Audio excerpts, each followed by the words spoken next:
Hello and welcome to Awaken Your Human Design. My name is Moni.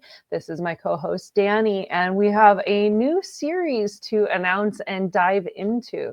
So this is going to be holidays and human design. So I've had a small fascination developing of how holidays line up with energetics in human design, and there's some really fascinating connections that I'm just excited to explore. So just as holidays pop up, we'll make some videos and post them. Yeah, I love this whole putting the holiday and what gates are transiting, at the time. I'm glad you did this little deep dive. I never thought of doing quite this. So it's just so interesting. Can't wait. Thanks. There's some really fun stuff ahead. And before we dive in, thank you to everyone who's watching and liking and subscribing and joining us as we're developing this channel and making some really fun content and exploring some cool stuff. So thanks for being part of it. Diving in, we're going to look at St. Patrick's Day. And so I kind of looked this one up half on a lark. I had my bigger holidays that I've already considered, New Year's, Christmas, 4th of July, like those have more obvious energetic connections. But I dove into St. Patrick's Day out of a curiosity, and it actually lined up. So St. Patrick's Day is March 17th, and it lines up with gates 36 and 6 within human design.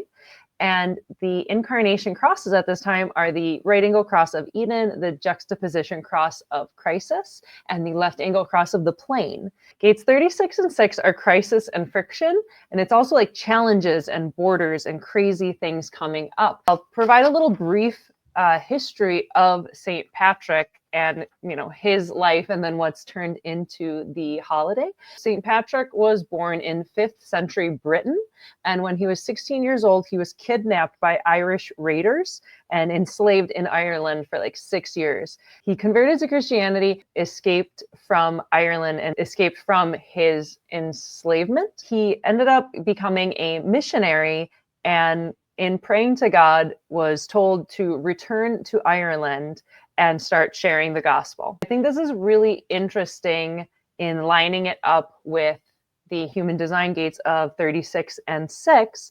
The story is that.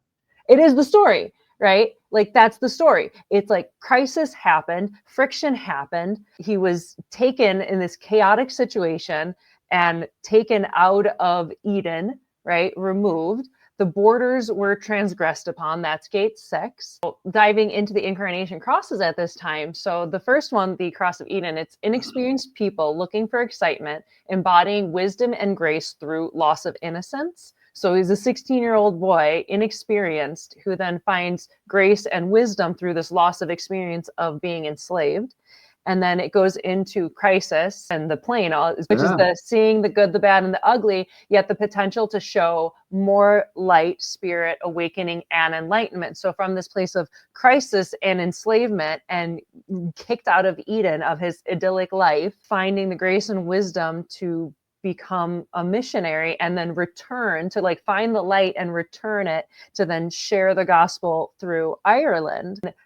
Interesting also going into like the mythology sense of what we think of St. Patrick's Day, of how he's remembered for casting the snakes out of Ireland. Well, the serpent is like an ancient symbol of evil, right? And we got kicked out of Eden because of a snake. And then St. Patrick mythology is then about casting out the snake. It's so fitting. I mean, it's just so fitting. And that's what 36 and 6 would come to. That would be their emotional clarity. That would be the thing that then, right? That then comes back to have a certain sureness because it's clear, because it went through a pH process, because it did or didn't allow the next thing in, because it did and finally realize it's not a crisis, it's an experience. The experience and let's face it, who doesn't want to carry God's word as an experience? I'd say it's a pretty cool gig, right? Not everyone gets chosen for that one. I'll take it. Right? Yeah, but Dan, it's going to be hard. You're going to have to go back to Ireland and do, well, I mean, it still sounds pretty good to me. What's also interesting, because then what's like the other imagery of St. Patrick's Day, right? It's like, okay, the leprechaun, which that can go to like old Irish Celtic lore, but then the rainbow at and the pot of gold at the end of the rainbow, right? Across the Eden people, they are chasing for the light, right? They're like kicked out of Eden and they're looking for the light because they're kicked out of paradise. And so they're looking for that, except they don't realize that like they actually are the ones who are bringing the quality of light. Like they are the light bulb, right? Like they are the light who bring the light, but then they go looking for the light because they don't realize that like the light was inside them all along. And what is a rainbow? But it's a light that goes through a prism, and looking for a pot of gold that doesn't exist because there is no end of the rainbow that you can find.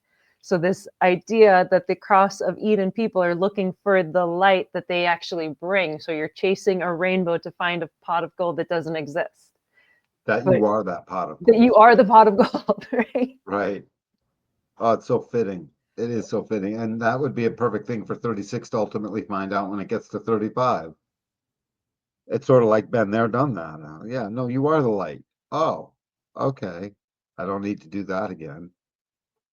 I mean, the wisdom that I put into it, in matter of factly, sounds like it fits right into what is St. Patrick. Does it just like weirdly line up? Like the deeper I went into this, there's like how does this line up so absolutely Right. ridiculously perfectly?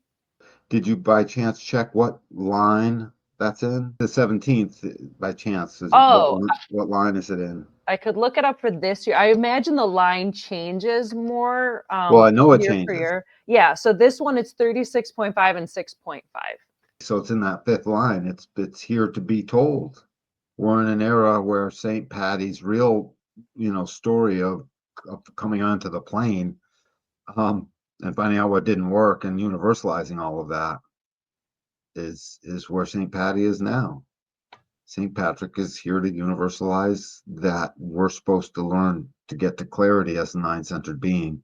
It's no longer mental sureness. It's now emotional clarity will get us to communion. Yeah, Neat. amazing. Yeah, what a movement. Yeah, right. So I'm glad you enjoyed diving into this with me because I was like, this is going to be really